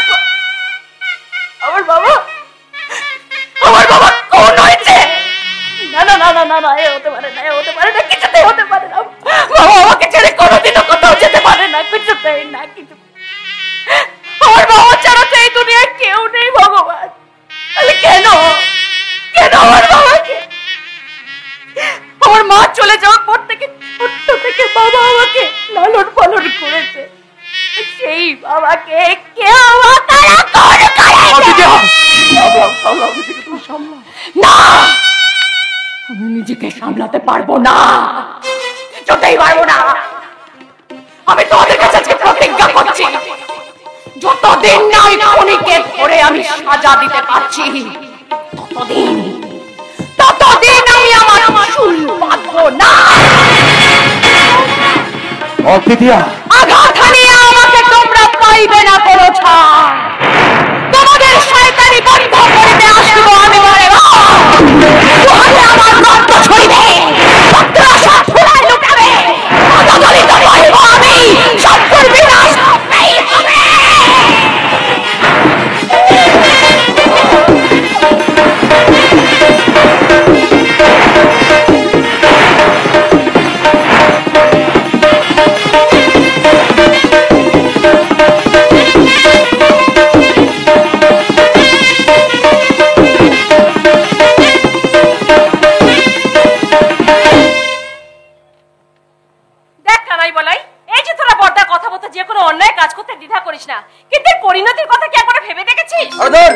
পরিণতির কথা ভাবে কে কবে কোন কাজটা করে শুনি, দেখো আমাদের বাঁচতে হবে, আর বাঁচতে গেলে টাকার দরকার। তা পর্দার কথা শুনে চললে আমরা টাকা পাবো। বাঁচতে গেলে টাকার দরকার ঠিকই, কিন্তু টাকাটাই জীবনে সব নয় রে। জীবনে বাঁচতে হবে বলে নিজেদের বিবেকের বিরুদ্ধে যাস না। বিবেক? সে আবার কে? আরে কালাই, এই মালটার নাম তাকে শুনিনি? হ্যাঁ, এ কি আমাদের অপোজিট পার্টি গুলো মোস্তান লাগিয়া? বিবেক হলো আমাদের মন। আমি বলছি মনের কথা শুনে চলতে, তাতে যা ইনকামই করিস না কেন মনে একটা শান্তি পাবি। এই যে আশ্রমে নামে যে নারী পাচারের কথা উঠেছে, এই পাচারের সঙ্গে তোরাও তো জড়িত। দেখো দিদি, ওসব পাচার বাজার আমরা বুঝি না, বর্দা আমাদের যা করতে বলেন আমরা তাই করি। হ্যাঁ রে, তোদের ঘরেও তো মা বোন আছে। আজকে যদি তোদের ঘরে বোনেরা এইভাবে পাচার হয়ে যায় তখন কি সেটা তোদের ভালো লাগবে? দিদি দিদি তাহলেই ভেবে দেখ, শুধুমাত্র এই কথাটা শুনে তোদের যদি এতটা খারাপ লাগে, তাহলে যাদের সাথে এই ঘটনাটা ঘটেছে তাদের এবং তাদের পরিবারের অবস্থাটা কি হয়েছে দেখ ভাই। আমিও তোদের মতো বর্দা দেওয়া টাকাতেই সংসার চালাই, ভালোভাবে না হলেও শান্তিতে বেঁচে আছি। কেন জানিস? কারণ আমার টাকার গায়ে কোনো পাপ লেগে নেই। তাই বলছি এখনো সময় আছে, ওই পাপের পথ ছেড়ে দে। তোমার কথা শুনে সত্যি ইচ্ছে করছে দিদি এই পাপের পথ ছেড়ে দিতে, তবু আমি নিরুপায়।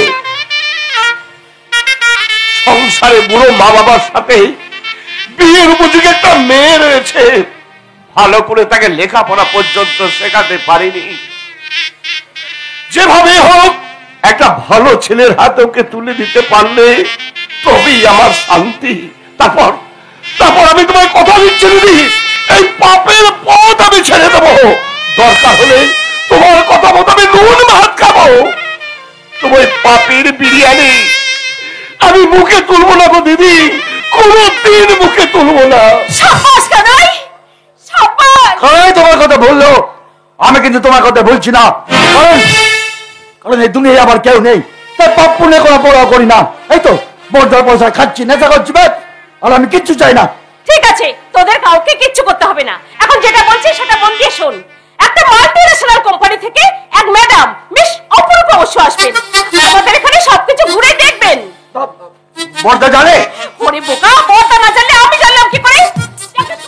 তোকে এসব নিয়ে মাথা ঘামাতে হবে না। তুই এখন ভেতরে গিয়ে দেখ সবকিছু সুন্দরভাবে সাজানো গোছানো আছে কিনা, যাতে ওই অপরূপা ম্যাডামের আমাদের এই আবাসন প্রকল্পটা পছন্দ হয়ে যায়। ঠিক আছে দিদি, ঠিক আছে, আমি সব কিছু একবার পরিষ্কার করে দিচ্ছি। চল না বলাই, চল। আর বলাই আর নাই। কেন রে, কি হলো? আরে বাবা, সকাল থেকে তো ভালো ভালো কথা শুনে না, যা খেয়েছিলাম সব গুলিয়ে যাচ্ছে। নেশাটার চটকে একেবারে 24 হয়ে গেছে। লতু আমার লবঙ্গ লতিকা, আমার মিষ্টি সোনা।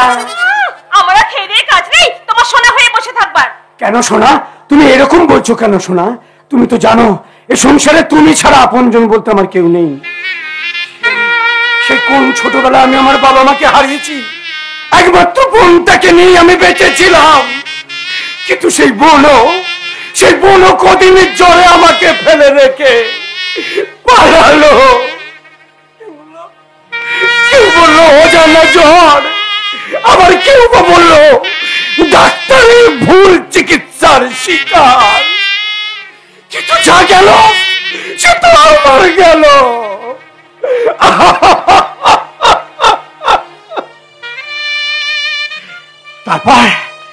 তারপর ঘুরতে ঘুরতে চলে এলাম তোমাদের সোনাডাঙ্গা গায়ে। পটার কাছে আশ্রয় পেলাম, আর সেই সঙ্গে পেলাম তোমার দেখা। তোমার প্রেমে কাঁঠালের আঠার মতো আটকে গেলাম। মরে যাই।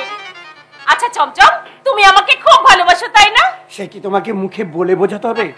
চলো তো, সংসারে আমার কেউ ভালোবাসার মূল্য দিলে না গো। কে তোমার ভালোবাসার মূল্য দিল না চমচম? তুমি তো দিলেই না, এমনকি যে বর্দারে আমি সব সময় খারাপ কাজে সঙ্গে হয়ে রয়ে গেছি, সে পর্দা আমার ভালোবাসার মূল্য দিল না গো। আমার ভালোবাসার মূল্য দিল না। সেদিন সবার সামনে আমাকে চাটা কথা বললো। সব কথা।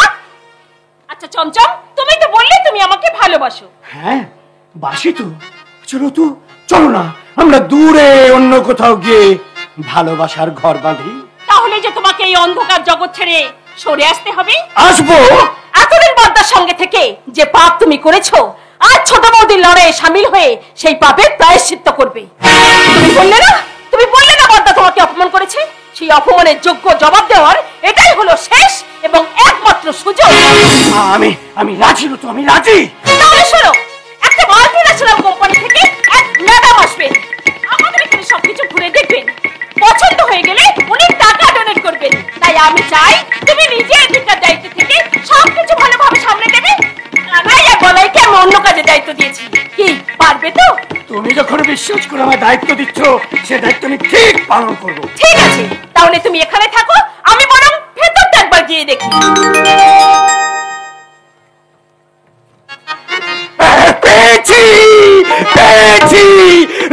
মন আমি পেয়েছি। আনন্দ, কি উত্তেজনা! ও, নতুন মন আমি পেয়েছি। ইয়াহু! ইয়াহু! আসতে পারি? কে? বাবা, ইয়ে মানে আমি অপরূপা বসু, প্রসপারিটি কোম্পানির সিইও।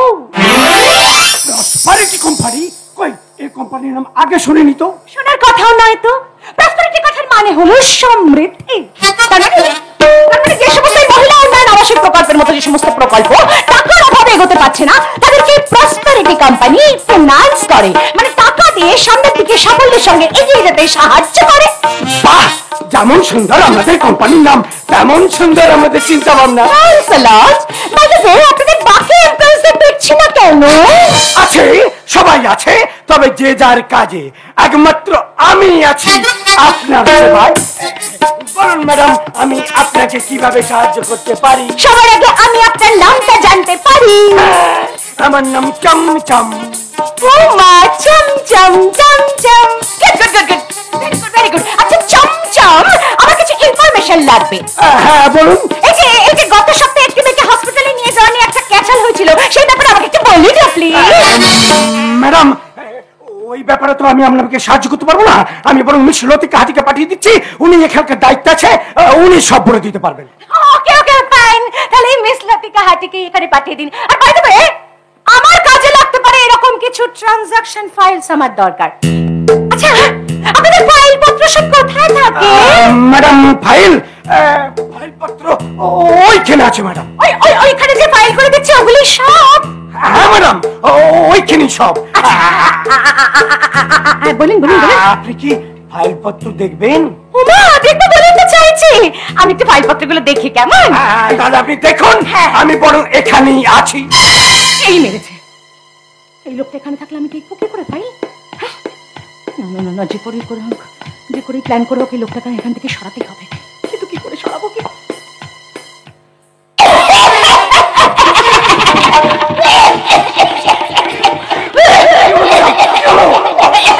আমি ভীষণ লেগেছে, আমি আপনার জন্য জল আনছি, জল।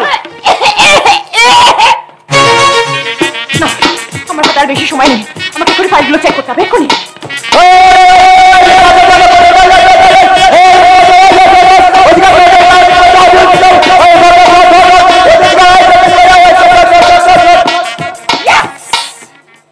এটাই হচ্ছে সেই ফাইল নির্ঘাত, যা থেকে হবে রুদ্র শেখর ঘোষ কুপো।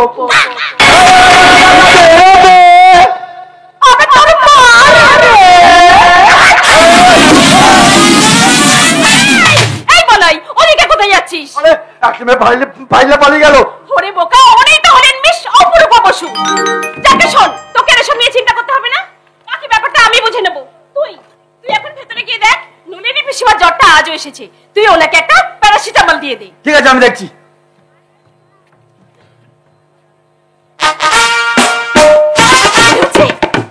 মনে হচ্ছে ছোট বৌদি আসল ফাইলটা পেয়ে গেছে, মানে আমাদের মিশন সাকসেস। আমি বলো রঞ্জন ভাইকে একবার ফোন করে খবরটা জানিয়ে দিই। বলে দি রঞ্জন ভাই, রেডি ফর নেক্সট মিশন।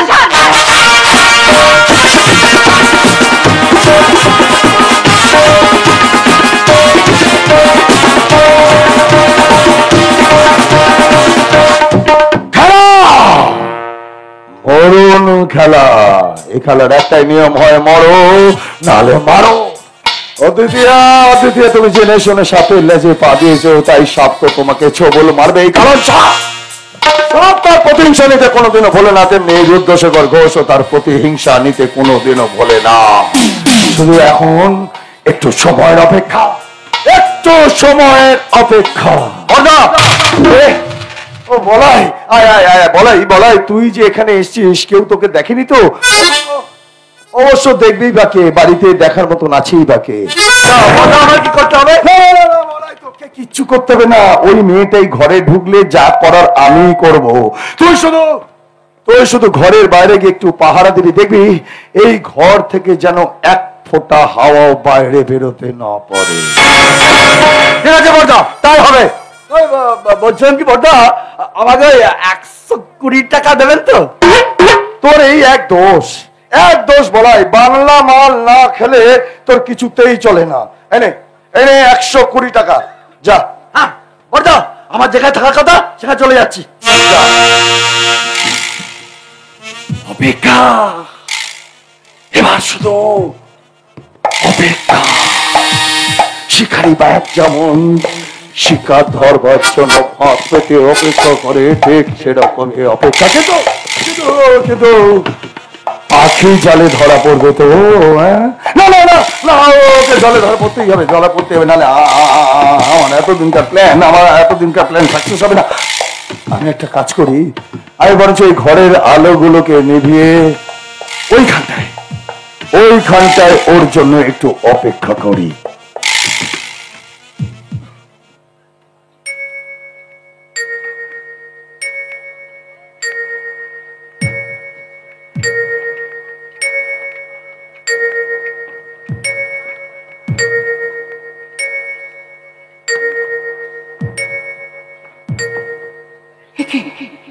চারিদিকে এরকম ঘুটঘুটে অন্ধকার, কেউ কোথাও নেই, কারো সারা শব্দ পাচ্ছি না। সব গেল। অপরূপা বসু ওরফে শ্রীমতী অদ্বিতীয়া ঘোষ। তুমি কি ভাবলে এই পৃথিবীর সবার চোখে ফাঁকি দিতে পারলেও তুমি আমার চোখে ফাঁকি দিতে পারবে? না না না না না, একদম না, একদম না। কারণ আমি জানতাম তো, আমি জানতাম সবটা শোনার পর আপনি বুঝতেই পারবেন যে কে অপরূপা বসু।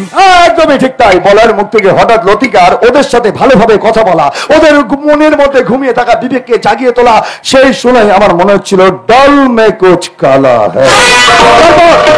তারপর যখন শুনলাম ওই মিস অপরূপা বসু ওই নারী উন্নয়ন আবাসন প্রকল্প থেকে যাবার সময় একটা ফাইল হাতে করে নিয়ে চলে গেছে, তখন আমার কাছে পুরো ব্যাপারটা পরিষ্কার হয়ে গেল যে डल में कुछ काला नहीं, पूरा डल काला काला है। আপনার বুদ্ধির আর কত প্রশংসা করব বলুন তো? আপনি যে বুদ্ধিমান সেটা আমি বারে বারে স্বীকার করেছি। বুদ্ধিমান না হলে এত বছর সোনা দানার বড়দার নিষ্কলঙ্ক চরিত্রের পেছনে এরকম নোংরা শয়তান কদর্য লোককে আপনি কিছুতেই লুকিয়ে রাখতে পারতেন না। শুধু আমি আপনার ওই মুখোশটা টেনে ছিঁড়ে দিয়েছি। আর একটু আগে যে ফাইলের কথা বললেন না, ওই ফাইলটাই হবে কিন্তু আপনার মৃত্যু বান। এই জন্যই তোমাকে আমার এত ভালো লাগে জানো তো, আর সেই জন্যই তো তোমাকে আমাদের বাড়ির বউ করে নিয়ে এলাম। তোমার মনে প্রাণে ইচ্ছা কি ছিল জানো, যে কানাই বলাইকে দিয়ে তোমাকে আরাম কুঠিতে আটকে রেখে প্রতি রাতে শারীরিক নির্যাতন করে মানসিক তৃপ্তি লাভ করি। সেই ইচ্ছা আপনার পূরণ হওয়ার নয়, কারণ জমিদারের প্রথা উঠে যাওয়ার সঙ্গে সঙ্গে নাচমহল আরামকুটি সবই যে উঠে গেছে। সেই জন্যই তো তোমাকে আমার ভাইয়ের বউ করে এ বাড়িতে নিয়ে এলাম। এই জনগণের চোখে তুমি হবে আমার ভাইয়ের বউ, আর সবার অলক্ষ্যে তুমি হবে আমার বউ। আরে বাবা, লোক দেখানো ফুলসজ্জা হলেও আমি ভালো করেই জানি যে জয় আজ পর্যন্ত তোমাকে ছুঁয়েও দেখেনি। ছবি বা কি করে, কারণ জয় যে দাদান্ত প্রাণ, তাই দাদার বিরুদ্ধে আজ পর্যন্ত একটা পদক্ষেপ কোথাও বাজে কথা শোনার সময় আমার হাতে নেই, আমি ঘরে যাচ্ছি। এই ঘর থেকে তুমি কোথাও যেতে পারবে না, কারণ আমার অনুমতি ছাড়া এই ঘর থেকে এক ফোঁটা হাওয়া বাইরে যাবে না। আপনি কিন্তু বাড়াবাড়ি করছেন রুদ্রশেখর বাবু। আমি কিন্তু আমার স্বামীকে ডাকতে বাধ্য হব। সে যতই আপনার কথা মানুক না কেন, সে তার স্ত্রীকে ভালোবাসে, আমার মর্যাদা সে রক্ষা করবেই। তোমার স্বামী এখানে থাকলে তো তোমাকে রক্ষা করবে, কারণ আমি তাকে জমিদারির কাজে এক কলকাতায় পাঠিয়ে দিয়েছি। মার পিসিকে বোলপুরে এক আত্মীয়ের বাড়ি পাঠিয়ে দিয়েছি। বাড়ি পুরো ফাঁকা, এই বাড়িতে তুমি আর আমি একদম একা। তাই অদিতি দেরি করো না, এসো না, এসো তাড়াতাড়ি এসো, আমরা আজ রাতে ফুলসজ্জাটা সেরে নিই। আমি কিন্তু নিজেকে নিজে রক্ষা করতে জানি। আরে রুদ্রশেখর ঘোষের হাত থেকে কোনোদিন শিকার পালাতে পারেনি, যেমন পারেনি তোমার বাবা। তোমার বাবা আমার কথায় রাজি হয়নি বলে ছুরি দিয়ে আমি তার গলার নলিটা কেটে দিয়েছিলাম।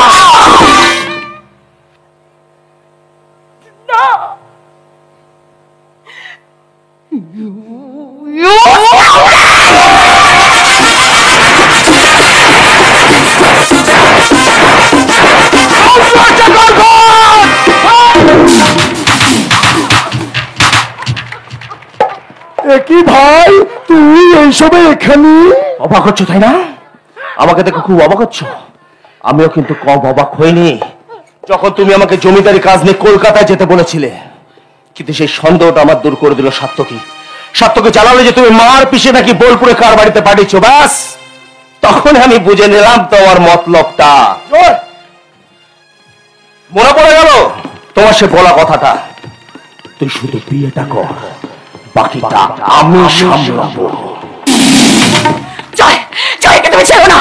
এই আজকে আমার শ্লীলতাহারি করতে গিয়েছিল, একে দয়া করে তুমি ছেড়ো না। তো আজ আমি কোনো মতেই ছাড়বো না।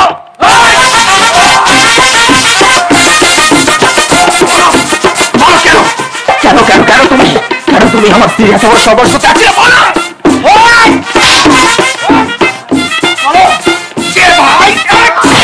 যে ভাই তোমাকে ছোটবেলা থেকে বাবার আসলে বসে ভক্তি শ্রদ্ধা করে বড় হয়েছে, তার বিশ্বাস ভাঙতে তোমার এত ভাঙলো না? জয়, জয় দোহাই তোমার, আইন তুমি নিজের হাতে নিও না জয়, প্লিজ। কালকে মা আর পিসিমাকে ফিরতে দাও, সকলের সামনে হবে এই জঘন্য লোকটার বিচার। বেশ তাই হবে, কালকে হবে ওর সবার সামনে বিচার। চলো।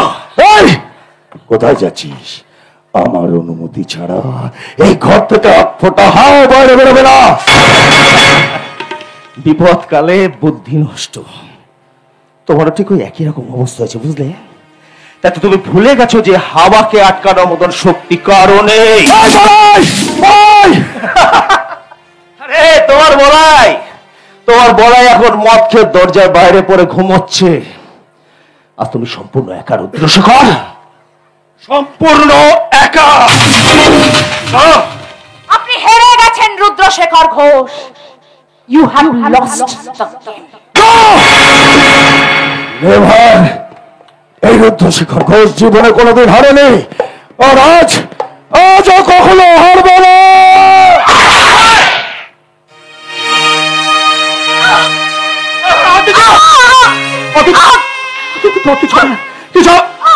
তুমি কি করলে? কি করলে? তুমি সর্বনাশ করলে। তুমি আমার সর্বনাশ করলে। তুমি কিছু আমি আছি তো, আমি আছি। তুমি আমাকে ছেড়ে কোথাও যেতে পারো না। কিন্তু তুমি কিছু হবে না, কিছু হবে না। তুমি আমাকে ছেড়ে কোথাও যাবে না। আমি তোমাকে খুব ভালোবাসি অদ্বিতীয়া। আমি তোমাকে একটু সুখে সংসার করতে চাই। তুমি क्या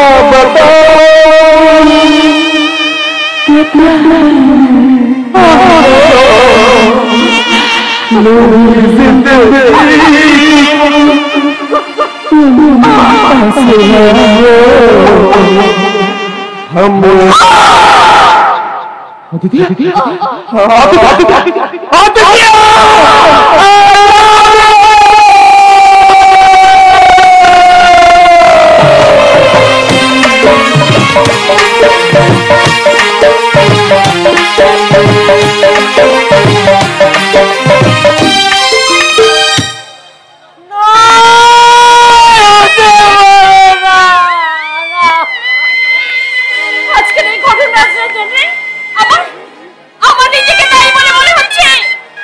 আমি যদি ওই ছোট বউটিকে অবসরে ঢোকার প্ল্যানটা না দিতাম, তাহলে হয়তো আজকের এই দিনটা আমাদের দেখতে হতো না। কি করবে বলো? নিয়তির ওপর কারোর কিচ্ছু করার নেই। নিয়তির বিধানকে ওই মেয়েটাতেই নেমে আসতে হলো। অতিথি হয়ে এই সংসারে এসেছিল, আমার অতিথির মতোই চলে গেল। আপনি তোকে ঘরের লক্ষ্মী বলে মনে করতেন? লক্ষ্মী বলে মনে করবো কি? ও তো আমার এই লক্ষ্মী ছাড়া সংসারে লক্ষ্মীর অবতার হয়ে এসেছিল। আর শেষ পর্যন্ত তাকে কিনা ভাবতে পারছি না, আমি কিছুতেই ভাবতে পারছি না যে বড় কুকার মধ্যে এত বড় বিষ ভরা ছিল। হ্যাঁ, ঘটনাটা যে এত দূর গড়াবে তা আমি ধারণাও করতে পারিনি। বিকেলের দিকে বর্তা যখন জয়কে নিয়ে জমিদারি কি এক কাজে ওই কলকাতা পাঠাবার কথা বলছিল, তখনই আমার মনের মধ্যে একটা সন্দেহের বাসা বাঁধে।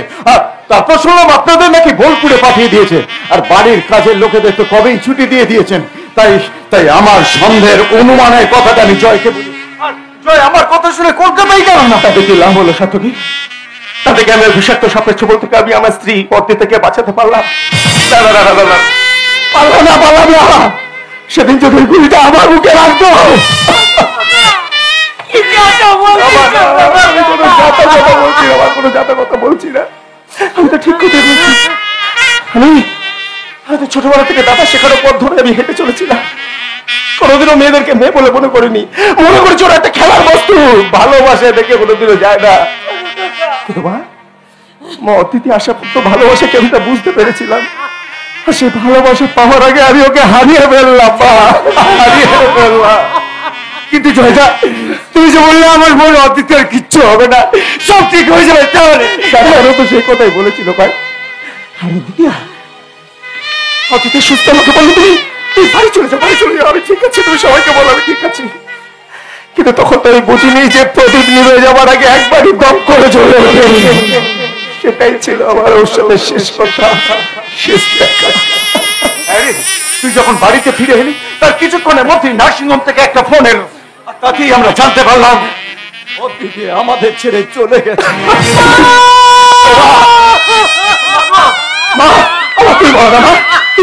আমি শুনেছি যারা অন্যায় করে তাদেরকে শাস্তি ভগবান দেয়। কে অতীতে তোমার কোনো অন্যায় করেনি, আমি তাকে যারা এত বড় শাস্তি পেতে অতীতের অপরাধী এখনো ঘুরে বেড়াচ্ছে, এখনো বুক চিতিয়ে ঘুরে বেড়াচ্ছে, কোনো শাস্তি ওরা এখনো পাইনি। কিন্তু ওরা যদি শাস্তি না পায় তারা আমাদের প্রতিটা মানুষের ঈশ্বরের প্রতি বিশ্বাসটাই চলে যাবে। যারা তোমার বিষাইছে বায়ু, নিভাইছে তবু আলো, তুমি কি তাদের ক্ষমা করিয়াছো? তুমি কি বেশেছ ভালো?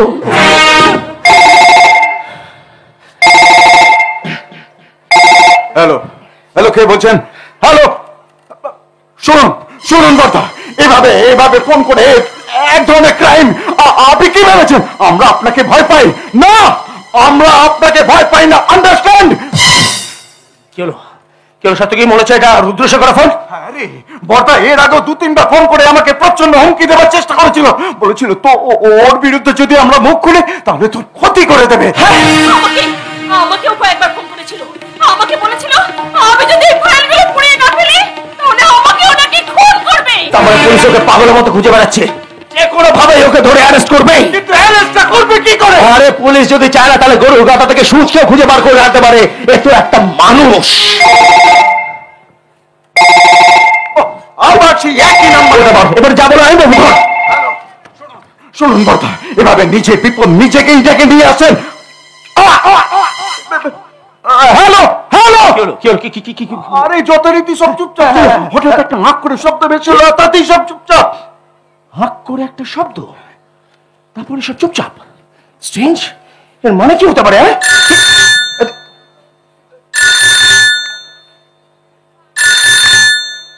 একটা আন্ন নম্বর থেকে আমার মোবাইলে ফোন এসছে। মনে হচ্ছে বর্দার ফোন, ধরতে দেখি। হ্যাঁ, হ্যালো, হ্যাঁ হ্যাঁ স্যার বলুন স্যার। হ্যাঁ, কি রুদ্রশেখর ধরা পড়েছে অচেতন অবস্থায়? না মানে কি বল, একটা মেয়ে ধরতে সাহায্য করেছে? কি নাম মেয়েটার নামটা আপনি আমাকে বলুন। হ্যালো হ্যালো, ছোট খোকা, তোর ফোনে তোর কথা শুনে মনে হচ্ছে বড় খোকা। হ্যাঁ মা, তোমার বড় খোকা ধরা পড়েছে অচেতন অবস্থায়। কিন্তু সেটা কি করে সম্ভব? পিসি, এ দুনিয়ায় অসম্ভব বলে কোনো কিছু নেই গো, তাই তো কথাটাই আছে, ক্রাইম ডাজ দ্য পে। অপরাধ করলে তাকে তো ধরা পড়তেই হবে। কিন্তু আমি চিন্তা করছি একটা অন্য কথা, পুলিশ জানালো যে একটা মহিলা নাকি ধরতে সাহায্য করেছে। মহিলা? হ্যাঁ, কোন মহিলা? আরে আমি তো কিছুই বুঝে উঠতে পারছি না। একটি মেয়ে বর্দা আর অন্যায়ের বিরোধিতা করে গেছে। সে তো অদিনিয়া। হ্যাঁ, কিন্তু সে তো আর বেঁচে নেই। কে বললো আমি বেঁচে নেই? একটা জলজান্ত মানুষকে মেরে দিচ্ছেন সাত্তকীদা? তুমি বেঁচে আছো মা? আমি এখনো মরিনি পিসিমা। কিন্তু এত বড় প্রহসনটা মানে কি? হ্যাঁ, তুমি জানো তোমার এই বাজে খবরটা শোনার পর থেকে আমাদের মনের মধ্যে কি হয়েছিল? Sorry, extremely sorry. কিন্তু বিশ্বাস করো তোমরা, আমি যদি মিথ্যে মৃত্যুর খবরটা চাউন না করতাম তাহলে এত সহজে রুদ্রশেখরকে জালে ধরা যেত না। মানে আমাকে নার্সিংহোম থেকে দেখার পর যখন জয় বেরিয়ে আসে, তারপর আমার কাছে এক পুলিশ অফিসার আসে আমার জবানবন্দি নিতে। আমি তাকে জবানবন্দি দিই, আর তারপর জানতে পারি যে রুদ্রশেখর নাকি গা ঢাকা দিয়ে রয়েছে, তার কোনো হদিশ নেই, এমনকি তার মোবাইল ফোনও সুইচ অফ। ব্যাস তখন আমি ডিসিশন নিয়ে ফেলি যে বাজারে আমাকে এমন কিছু কথা, এমন কিছু খবর চাউল করতে হবে যেটা জানার জন্য রুদ্রশেখর তার মোবাইলে সুইচ অন করতে বাধ্য হবে। তারপর আমি, ডাক্তাররা এবং পুলিশরা বসে প্ল্যান করলাম। আমার মৃত্যুর খবর চারিদিকে ছড়িয়ে দিলাম। আর ব্যাস, আমার পাতা ফাঁদে রুদ্রশেখর পা দিল। পা দেওয়ার সঙ্গে সঙ্গে সে মোবাইল ফোন সুইচ অন করলো এবং প্রত্যেককে ফোন করে ঘটনার সত্যতা জানার চেষ্টা করলো। কারণ আমি হচ্ছি তার সবচেয়ে বড় সাক্ষ্য প্রমাণ। তাই আমাকে লোপাট করতে পারলে তার কাজের বড় সুবিধা। প্রথমে সার্থকী তাকে ফোন করেছিল, তাই না? আমাকে হুমকি মিশিয়ে লতিকাদিকে ফোন করেছিল। আর এই ফোনাফোনি গুলো থেকে আমাদের কাজের আরো সুবিধা হয়ে গেল। তারপরে পুলিশ রুদ্রশেখরের ফোনটা ট্র্যাক করে। ইয়েস, একদম ঠিক, একদম ঠিক। রুদ্রশেখরের করা ফোনগুলো থেকে পুলিশ তার গোপন আস্তানার খবর ট্র্যাক করে ফেলে। আমি শুধু পুলিশকে একটাই অনুরোধ করেছিলাম যে সকলের সামনে, সবার আগে রুদ্রশেখরের সামনে আমি গিয়ে দাঁড়াবো, কারণ আমার সঙ্গে যে রুদ্রশেখরের একটা হিসেব বাকি রয়ে গেছে। তোমার এই প্রস্তাবে রাজি হলো? কিছুটা, মানে ওদের সঙ্গে আমার এক প্রকার রফা হলো। ওরা ঘটনাস্থলে যাবে, কিন্তু আমি যতক্ষণ না ইঙ্গিত দেবো ততক্ষণ ওরা ভেতরে ঢুকবে না। আমরা গিয়ে পৌঁছালাম গোপন আস্তানায়। ঢোকার পর দেখলাম রুদ্রশেখরের কানে ফোন রয়েছে, অথচ সে কিন্তু ফোনে কারোর সঙ্গে কথা বলছে না। হ্যাঁ, শেষের দিকে বর্তে কয়েকটা ফোনে কত পর্যন্ত বলেন? ঠিক ঠিক সেই সময় আমি সেখানে গিয়ে হাজির হই। আর তারপর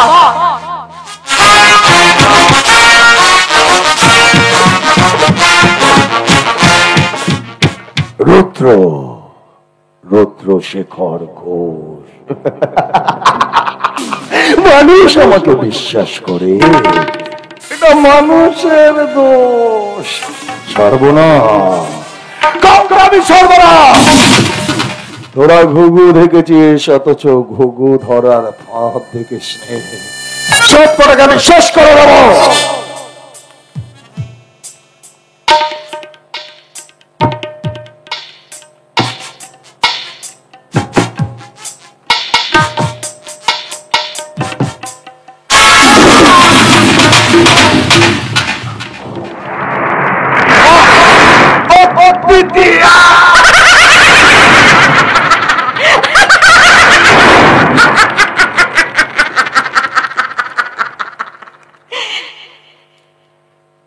অপারেশন রুদ্রশেখর ঘোষ ইজ